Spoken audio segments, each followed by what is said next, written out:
By the time this happened, I'd already learned not to trust my comfort level. Experience doesn't make you immune to danger, it just teaches you how quietly it can arrive. I was running a familiar route through Northern California, the kind of run you could do half asleep if you let yourself. The weather was unremarkable. Light rain, steady enough to keep the road slick but not dramatic enough to slow traffic. I had a little over 4 hours left on my clock, plenty of time to finish clean if nothing unexpected came up. The load was simple. Drop and hook, no special handling, no unusual instructions, the kind of assignment companies love because it doesn't generate phone calls or paperwork. I've been a company driver long enough to know that those are the runs where you stop thinking and start trusting systems instead of instincts. That's usually fine, until it isn't. I remember the exact moment things shifted because it was so small it almost didn't register.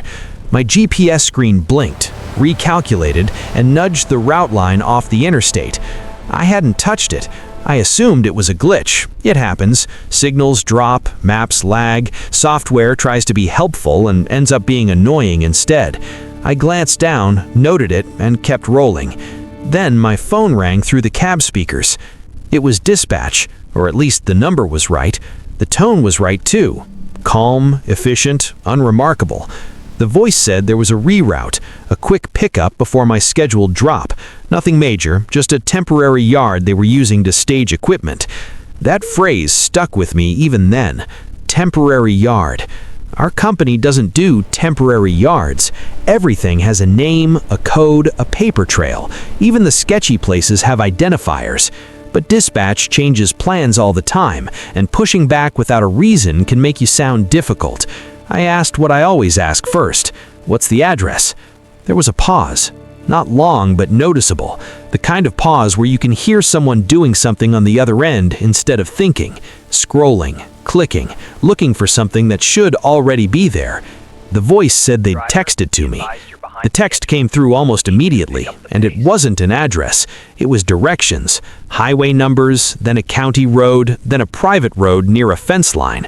There were coordinates attached, which we almost never get unless the location is so remote it doesn't exist in normal systems. I tried plugging it in anyway. My GPS didn't know what to do with it. It dropped a pin in empty space and tried to reroute me in tight loops like it was embarrassed to admit it couldn't find the destination. I tried again manually. Same result. Empty map, no labels, no points of interest, just green and gray and a suggestion that I turn around. I called dispatch back. I explained the issue calmly, said my GPS couldn't place the location, asked if they could send a yard name or a proper address I could verify. The response came too fast. It's temporary, no sign, just a gate, you'll see it. That didn't answer my question. It brushed past it. I asked again, this time slower, making it clear I wasn't arguing, I just needed something that would show up on a map.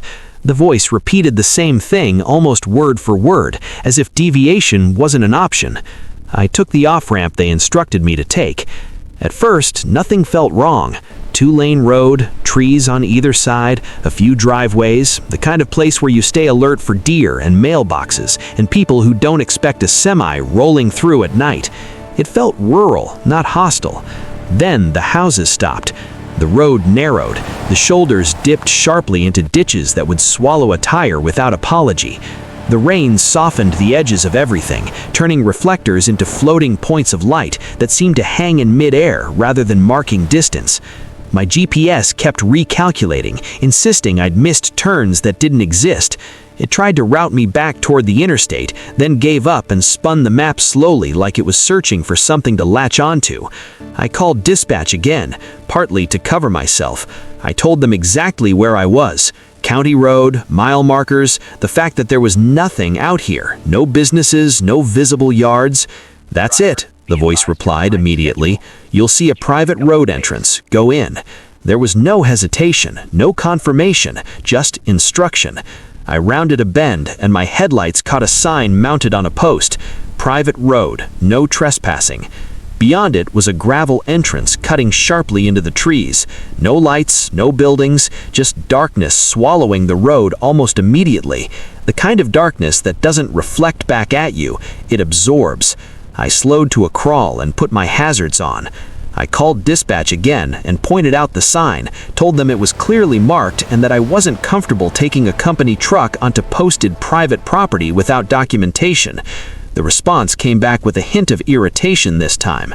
"The signage is old, you're behind schedule." That was the first time pressure entered the conversation. Behind schedule. It's a small phrase, but it carries weight in this line of work. It implies consequences, write-ups, conversations, lost miles. It nudges you toward compliance by making hesitation feel like failure. I sat there with the rain ticking against the windshield, feeling that familiar internal argument start up, the one between policy and instinct, between being the driver who follows instructions and the driver who asks too many questions. That's when I noticed the other truck. A semi was parked farther up the road on the shoulder, hazards flashing weakly through the rain. I hadn't seen it on the way in. The driver was standing outside, hood up, waving in a way that looked casual but purposeful. Truckers don't flag each other down out here unless there's a reason. I eased up, cracked my window just enough to hear him over the rain. He asked if I was headed to the temporary yard. I hadn't answered yet, and he nodded like my silence was confirmation. "They sent you there too," he said. That word stuck. Too. I asked what he meant, and he looked back toward the private road. Said another driver had taken it the month before. Same instructions, same story, rerouted by dispatch. Never made the pickup. They found his truck later. Empty. Doors closed, parked like someone had driven it there and simply stepped away. I waited for the punchline, for the laugh, for the exaggeration that would turn it into a story instead of a warning. It didn't come. I asked about dispatch. He shrugged, said the company claimed there was no record of the reroute, no call, no instructions, but drivers talk and patterns don't need paperwork to exist. Before I could ask more, he said something I haven't forgotten since. If you go in there, don't stop deep, don't get boxed in, and don't get out for anybody. I thanked him and pulled forward just enough to look compliant, just enough that anyone watching would think I was continuing. Then I called dispatch again. This time, I didn't bother softening my tone. I asked for the dispatcher's employee ID and the load number associated with the reroute. Silence. Not dead air. Breathing. The faint background noise of a call still connected. Then the voice came back, flatter now. "We don't have time for this. You're behind schedule." I asked what terminal they were calling from. Another pause. "Just go in." No dispatcher dodges that question. I rolled toward the entrance slowly, headlights sweeping across the gravel. That's when I saw the chain stretched across the road. Not rusty, not old, fresh metal, a clean padlock hanging dead center. Beyond the chain, deeper in the trees, there was a faint glow, soft, low, like a dashboard lit inside a vehicle with its headlights off. Someone sitting there, waiting. I stopped. The glow shifted slightly, like whoever was inside had moved. Then the headlights snapped on, full beams, straight into my cab. That wasn't a mistake. That wasn't surprise. That was a signal. I put the truck in reverse and backed away slowly, heart steady but loud in my ears. I didn't spin tires. I didn't rush. Panic makes mistakes, and mistakes are what places like this depend on. As I backed up, I noticed another opening in the trees farther down the road. Not a driveway, just a break wide enough for the trailer to swing into without jackknifing. I took it, turned around, and drove until I hit pavement that looked like it belonged to the world again. I didn't stop until I found a truck stop with lights, cameras, and people who didn't look like they were waiting for anything. The next morning, after some sleep that didn't really count as rest, I called my company.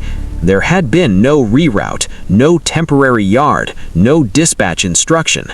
My call log showed I'd called the dispatch number multiple times. When I asked for the recordings, they told me they couldn't retrieve them. Later that day, a text came through from an unknown number. "Next time, don't waste our time." That was all the confirmation I needed. The worst part wasn't the road or the chain or the waiting headlights. It was realizing how easy it had been to sound official long enough to make a professional driver guide himself into the wrong place. All they needed was my compliance, and for a while, they had it.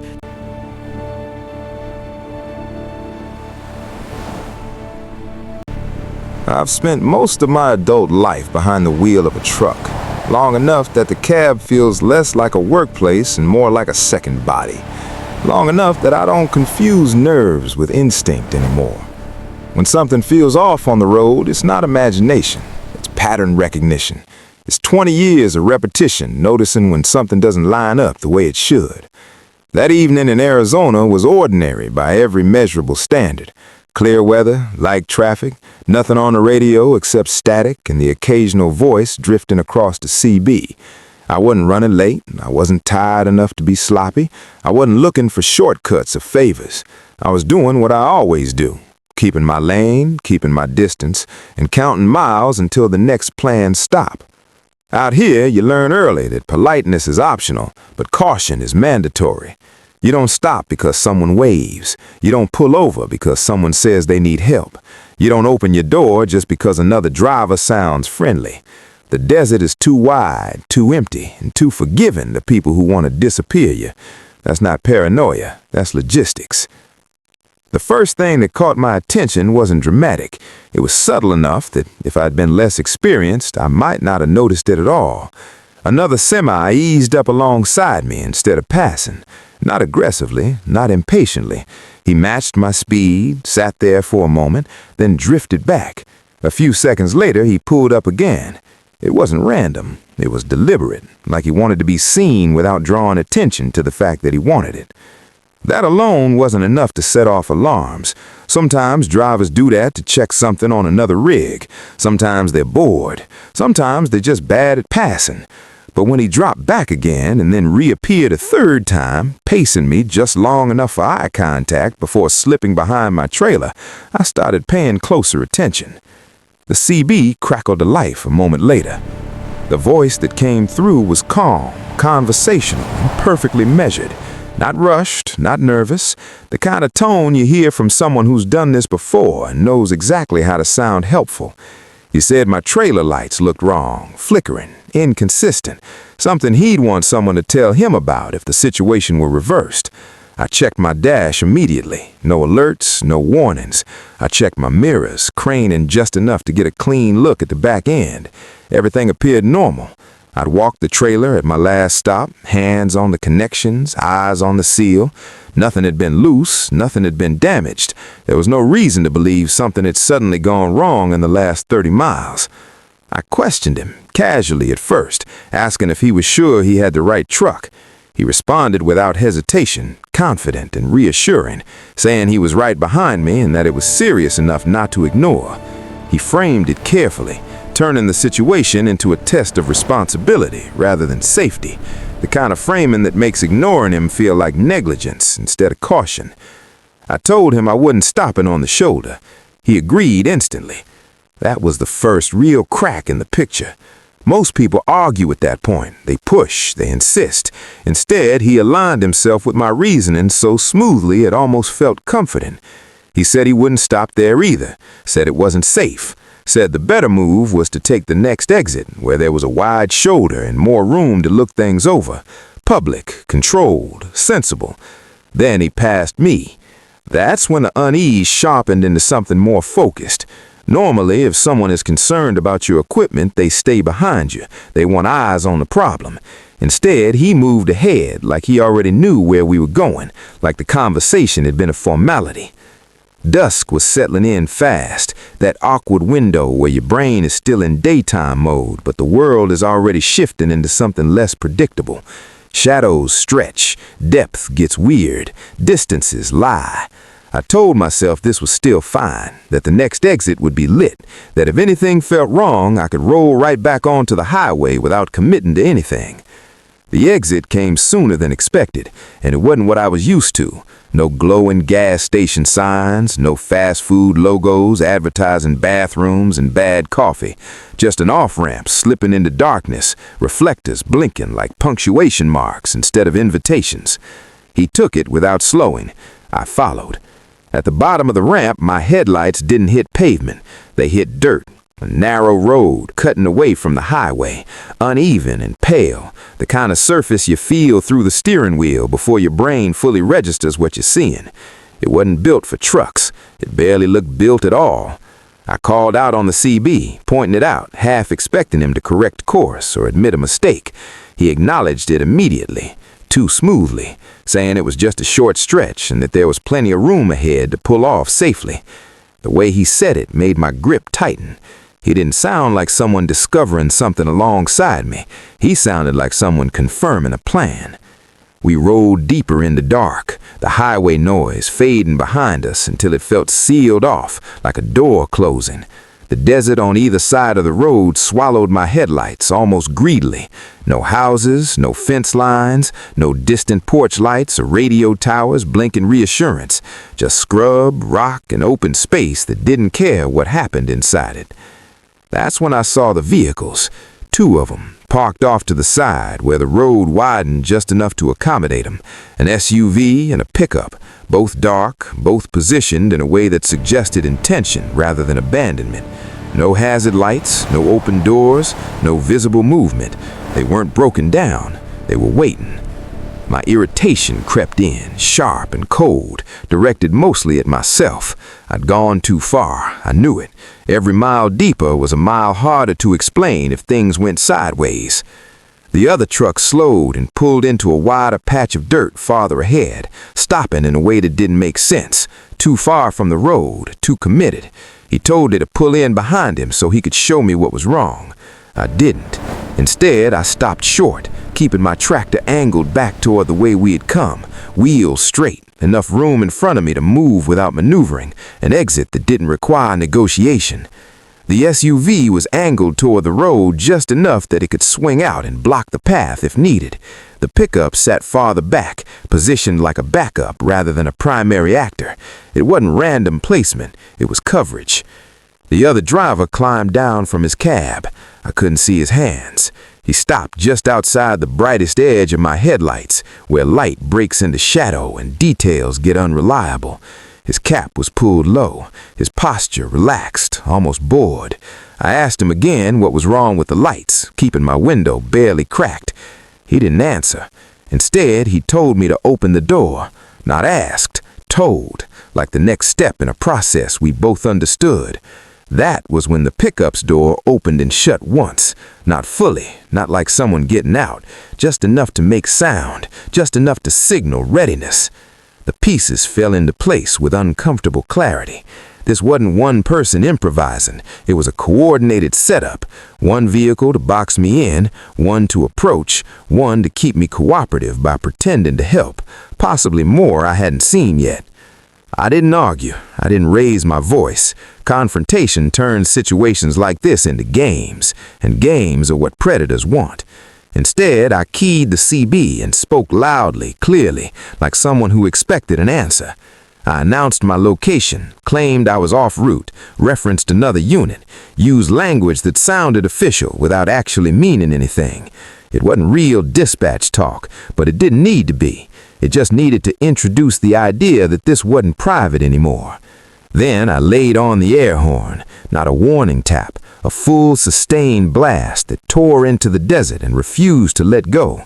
The sound bounced off metal and empty space, ugly and impossible to ignore. I hit my high beams, flooding the turnout with light, and dropped into reverse.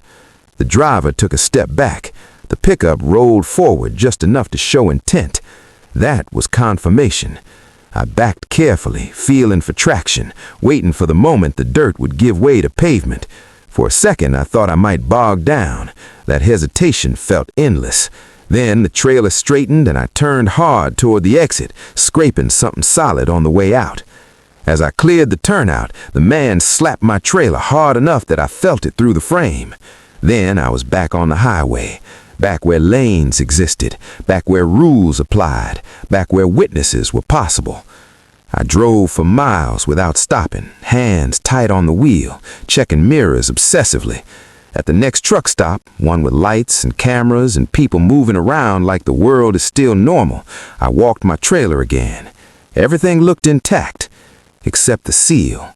It wasn't broken, but it wasn't straight anymore either. It was bent, twisted, like someone had put pressure on it, tested it, and decided not to finish the job. Which meant someone had been at my trailer while I was distracted. They hadn't picked me randomly. They'd chosen me.